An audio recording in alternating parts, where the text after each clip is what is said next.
오늘 말씀은 하늘에서는 영광, 땅에서는 평화의 제목으로 증거합니다. 임마누엘, 하나님이 여러분과 함께 하십니다. 아기 예수님의 탄생을 우리 모두 함께 크게 기뻐하면서 축하하는 성탄 주일날입니다. 주님의 평화가 여러분들 가정에 가득 넘치고 이 세상 온 땅에 가득 넘치기를 축원합니다. 오늘 본문 1절 말씀은 예수님께서 태어나신 때가 가이사 아구스토가 로마의 지배자였을 때라는 것을 가리키고 있습니다. 우리말로는 가이사 아구스토 이렇게 표기를 하지만 라틴어로 좀 더 정확하게 읽으면 카이자르 아우구스투스 이렇게 읽습니다. 이 카이자르는 영어로는 시저라고 해서 이 시저가 우리 귀에 훨씬 더 이렇게 친숙하게 들리죠. 원래 시저는 대로마 제국을 건설한 율리우스 카이자르, 즉 영어로는 줄리어스 시저를 일컫는 말입니다. 가이사 아구스토는 주전 31년부터 주 14년까지 45년 동안 로마를 다스렸습니다. 아구스토의 본명은 가이우스 옥타비아누스였는데요. 그는 그의 외삼촌 율리우스 카이자르, 즉 줄리어스 시저에 의해서 양자로 택함을 받았어요. 그래서 자기의 본래 이름 사이에다가 양아버지의 이름을 집어넣어 가지고 이름이 좀 깁니다. 가이우스 율리우스 카이자르 옥타비아누스, 거기다 하나 더 붙여 가지고 아우구스투스, 이러한 새 이름을 갖게 됐습니다. 아우구스투스라는 명칭은 처음에는 로마의 세 명의 최고 집정관 중 하나였던 이 옥타비아누스, 그가 경쟁자들을 다 물리치고 이제 단독으로 로마의 정권을 거머쥐게 된 이 주전 27년에 로마 원로원이 그에게 부여한 그런 이름입니다. 아구스토. 그 뜻은 존경받는 자, 이런 뜻입니다. 아구스토는 로마 제국의 이 첫 번째 황제예요. 그러면서 많은 사람들이 그래서 그를 로마의 가장 위대한 황제로 보고 있습니다. 이렇게 카이자르, 즉 가이사는 시저, 줄리어스 시저 개인의 이름이었는데, 그러나 아구스토가 그 이름을 자신의 이 새 이름 속에다 포함시키고 또 자신이 로마의 초대 황제가 됨으로써 그 후부터는 이 가이사 그러면 이 로마 황제를 가리키는 일반 명사처럼 사용하게 됐습니다. 가이사 아구스토는 줄리어스 시저의 독재 그런 지배 이후에 그 제국 가운데 끊이지 않던 그런 내란들을 다 종식을 시키고 로마 제국 전역에 평화를 정착시켰습니다. 그것을 팍스 로마나 이렇게 부릅니다. 즉 로마의 평화라고 불러요. 그것이 아구스토로 하여금 로마 세계에서 영예를 누리게 했던 것이죠. 예수님께서 태어나실 때 유대의 왕이었던 이 헤롯 1세는 그 아구스토를 높이기 위해서 그의 이름을 따서 가이사랴라는 이 해변 도시를 세웠습니다. 또 옛날 이 북이스라엘 왕국, 북왕국 이스라엘의 그 수도 이 사마리아를 또 재건했는데요. 사마리아의 그리스식 이름이 이제 세바스토스인데 그것이 아우구스투스라는 뜻입니다. 아우구스투스 똑같은 뜻이에요. 존경받는 자를 의미해요. 로마의 이 평화는 로마의 권력과 이 막강한 그 군사력에 의해서 유지되는 그런 평화예요. 그것이 팍스 로마나입니다.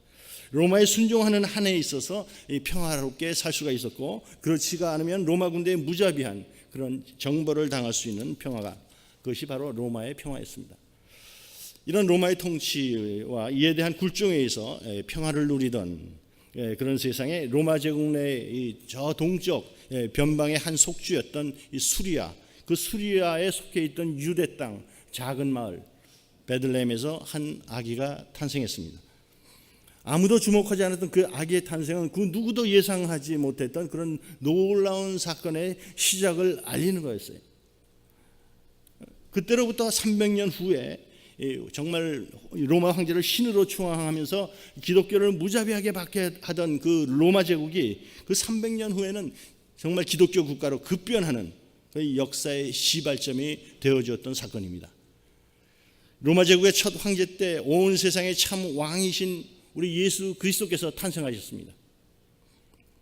로마가 제공하고 유지하는 이런 정치적인 그런 군사적인 평화를 넘어서서 모든 사람을 온갖 핍박과 억압으로부터 자유하게 하고 진정한 영적인 평화를 누리게 하고 온 세상에 하나님 나라의 평화를 이루실 분이 바로 탄생하신 거예요. 그 사실을 선포한 것이 오늘 본문 10절, 11절에 기록된 말씀입니다. 한번 같이 읽습니다. 보라, 내가 온 백성에게 미칠 큰 기쁨의 좋은 소식을 너희에게 전하노라. 오늘 다윗의 동네에 너희를 위하여 구주가 나셨으니 곧 그리스도 주시니라 라고 한 이 천사의 메시지가 있었고요. 또 하나는 이 오늘 본문의 마지막 절에서 천군 천사의 합창 소리가 울려 퍼졌습니다. 그 부분이 13절과 14절입니다. 같이 읽습니다.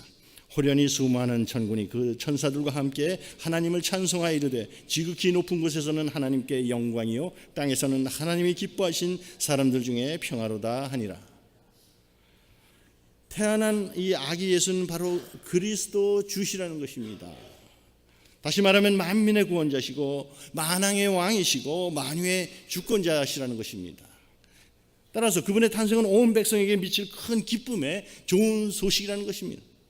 왜냐하면 그분의 탄생은 땅에서는 사람들 중에 평화를 이루고 지극히 높은 곳에서는 하나님께 영광이 될 것이기 때문이라는 것입니다. 여기서 우리는 하나님의 영광과 우리 사람들 중에 평화가 아주 긴밀하게 연관되어 있다는 데 주목해야 됩니다. 그리고 그 두 가지 사실의 연결고리가 예수 그리스도의 탄생이라는 걸 또한 우리는 놓쳐서는 안 되는 것입니다. 태어난 아기 예수가 누구신지를 안다면 그분의 탄생은 너무나도 충격적일 수가 있어요. 그분이 언제 어디서 어떻게 태어나셨는지에 관해서 이 복음서가 전하는 이 사실들을 받아들인다는 게 결코 쉬운 일이 아닙니다. 하나님의 아들이 만민의 구원자이시고 만왕의 왕이시고 만유의 주권자이신 이런 분이 이스라엘 백성이 그토록 기다리던 이 메시아가 그렇게도 초라한 말구유에서 태어나셨다는 건 참으로 믿기 힘든 일이에요. 그것이 어떻게 하나님께 영광이라는 말인지 도대체 이해가 가지 않는 것입니다. 그러나 우리는 예수 그리스도가 그렇게 태어나셨기 때문에 그분의 탄생은 정말 전적인 은혜이고 온 백성에게 미칠 큰 기쁨의 좋은 소식이라는 것을 알아야 되는 것입니다. 로마 제국의 수도 로마에서 나시지 않았고 유대인의 수도 예루살렘에서도 태어나지 않으셨기 때문에 저 변두리 사람들에게도 관심의 대상이 되실 수가 있었던 거예요.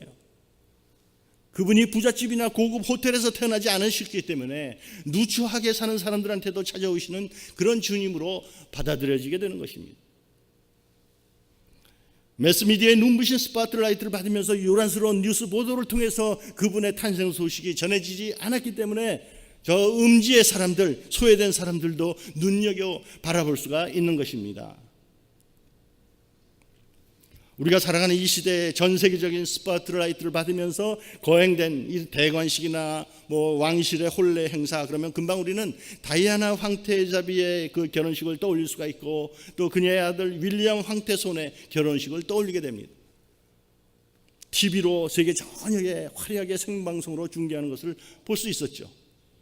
이들의 혼인의식은 실시간으로 세계 전역으로 전파를 타고 나갔어요. 그렇지만 그렇게 화려하고 대단한 결혼 의식이라 할지라도 그 소식이 아시아나 아프리카나 남미의 그런 빈민촌의 주민들에게 무슨 그게 큰 기쁨의 소식이 되겠습니까? 하나님의 아들이 이 세상에 사람의 몸을 입고 오셨다는 이 사실 자체가 참 놀라운 은혜입니다. 근본 하나님의 본체이신 분이 하나님과 동등됨을 취할 것으로 여기지 아니하시고 오히려 자기를 비워 종의 형체를 가지시고 우리 사람들 같이 되셔서 우리 가운데 나타나시고 자기를 낮추시기를 십자가에 죽기까지 복종함으로 실천하셨다고 하는 이 사실은 더 이상 할 말이 없는 은혜 중에 은혜인 줄로 믿으시길 바랍니다. 일생 동안을 머리 둘 곳 없어서 사신 것도 우리가 몸둘 바를 모르게 하는 그런 은혜 중에 은혜인 줄로 믿으시길 바랍니다. 예수님의 삶은 한마디로 버려짐의 삶이었어요. 그분의 탄생부터 죽음까지가 다 그랬어요.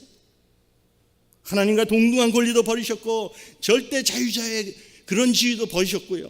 안락한 삶도 버리셨고 변론할 수 있는 그런 권리도 버리셨고 항소권도 버리셨고 존엄사 할 수 있는 그런 권리마저도 다 버리셨어요. 배신당하시고 잡히실 것을 아시면서도 피하지 않으시고 중상모략과 허위선전과 거짓 고발 다 당하시면서도 변명하지 않으시고 조롱당하시고 멸시당하시고 발가벗겨져가지고 참혹한 채찍질 당하시고 십자가에 달리셨으면서도 불평하지 않으시고 원망하지 않으시고 오히려 저들을 위해 하나님께 용서를 비셨습니다. 아버지, 저들을 사하여 주옵소서. 자기들이 하는 것을 알지 못함이니이다. 그것은 완전하고도 철저한 자기를 버리심이었던 것입니다. 왜 자기를 버리셨습니까? 우리를 구원하시기 위해서였어요. 당신의 제자들에게 제자도가 무엇인지를 가르치시고 누구든지 나를 따라오려거든 자기를 부인하고 자기 십자가를 지고 나를 따를 것이니라. 이 하신 말씀, 이 먼저 예수님께서 친히 행하신 것이죠.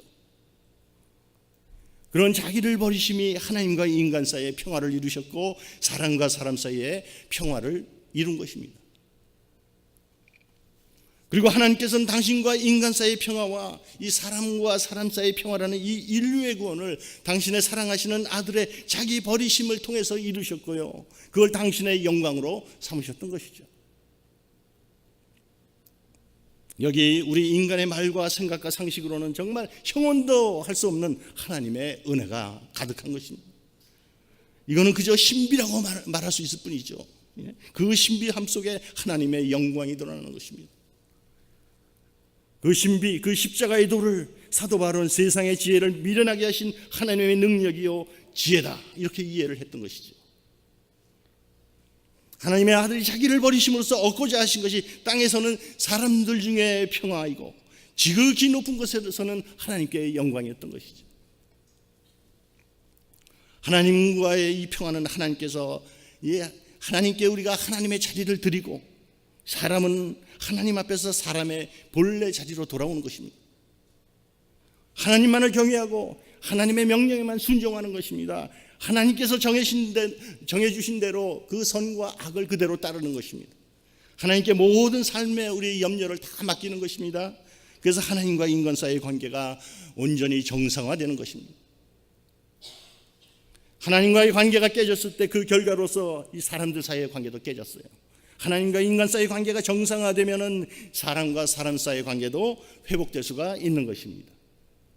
하나님께서 원하신 사람들 사이의 그런 바른 관계는 사랑으로 또 친밀하게 사귐으로 그런 하나됨의 관계예요.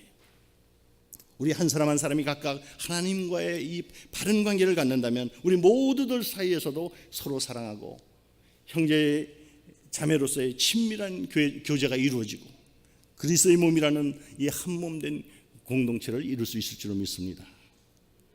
우리 사이에 미움이 있고 싸움이 있고 갈라짐이 있다면 그거는 우리가 각각 하나님과의 바른 관계를 갖지 못하고 있다는 증거예요. 그럴 때 우리는 우리 각자와 하나님 사이의 관계에서 뭐가 잘못됐는지를 반드시 살펴야 됩니다. 우리 믿음에 무슨 이상이 있는지를 돌아봐야 됩니다. 우리 사이에서 서로 미워하고 싸우고 갈라져 있는 그런 채로서는 하나님의 영광이라는 말을 우리는 입에 올릴 수조차 없는 것입니다. 하나님의 영광은 다른 것이 아니에요. 사람들이 각자 하나님과의 관계를 정상화하고 사람들 사이에 이 평화를 정착을 시킬 때 하나님께서 영광을 받으십니다. 그래서 지극히 높은 곳에서 하나님께 영광이 가득하게 되는 것입니다. 이제 하나님의 그 놀라운 은혜로 구원받은 우리들에게 있어서 최고로 가치가 있는 것은 다른 무엇에 앞서서 이 사람들 사이의 평화를 이루는 것이로구나 하는 것이 분명해지는 것입니다. 하나님께서는 그걸 그토록 원하셨어요. 왜냐하면 그것이 곧 하나님 나라의 삶이기 때문에 그렇습니다.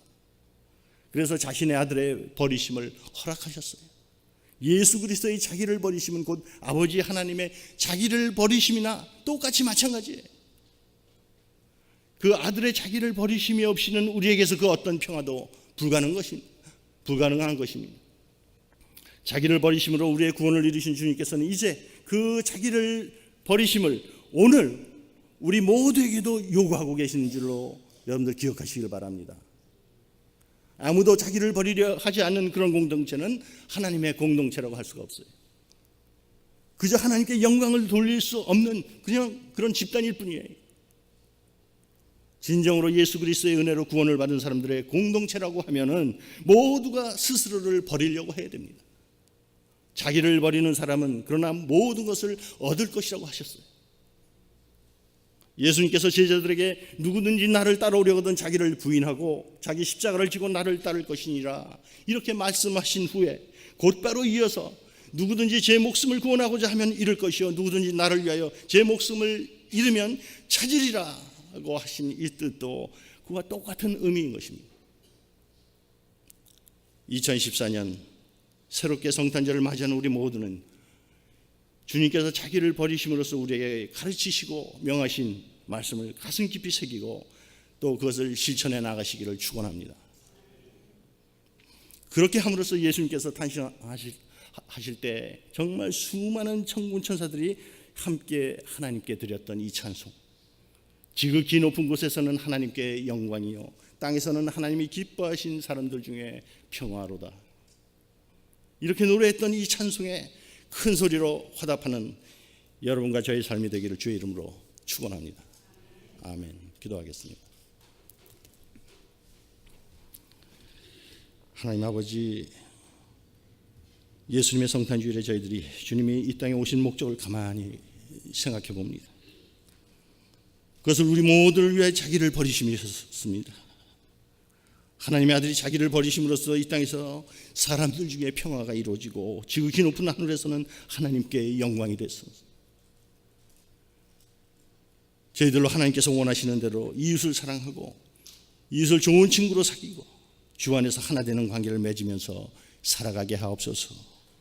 아버지 하나님, 예수님이 자신을 버리셨듯이 저희들도 자신을 버리는 사람이 되게 하옵소서. 누구든지 제 목숨을 구원하고자 하면 잃을 것이요 누구든지 나를 위하여 목숨을 잃으면 찾으리라. 저희들로 이 말씀 가슴 깊이 새기고 하나님께 영광이 되고 이 땅에서 평화를 이루는 주님의 자녀들로 살아가게 하옵소서. 예수님의 이름으로 기도합니다. 아멘.